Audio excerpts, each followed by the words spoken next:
61年的大西北导弹基地，缺粮又缺水，那是因为我还没去找爸爸。3岁的我一露面，一手指出地下河，爸爸，我要喝这下面的水。什么？杨哲一愣，以为自己听错了，这下面除了沙子，连个雨点都没有，哪来的水？甜甜乖，不哭，爸爸这就带你回宿舍喝水。我见爸爸抱着自己要走，着急的拽他的衣袖，爸爸，怎么了？杨哲被女儿拉着，只得停下。这里，我固执的指着方才那一处，我来的时候就已经看见了，下面有好多水，可是我力气小拉不开沙子，光看见水，渴得要命却喝不到。要是爸爸能帮我就好了。杨哲见我小脸急得通红，又看了看脚下的沙土，有些不确定的问：甜甜，你意思是这地下有水？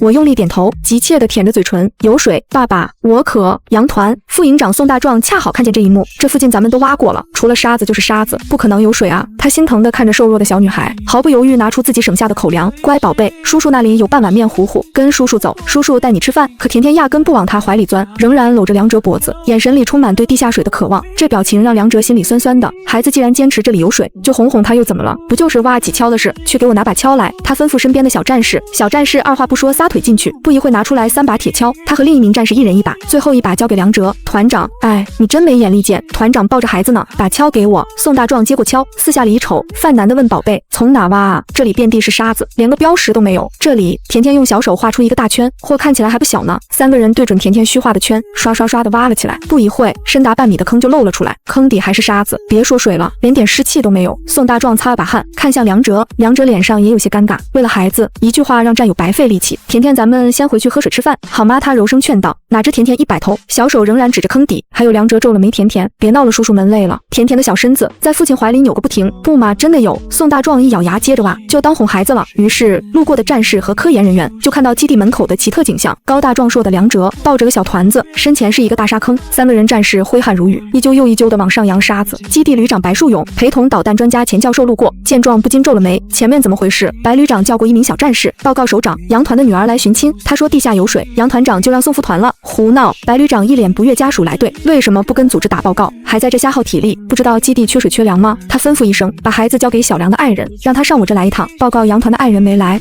孩子谁领来的？是他自己。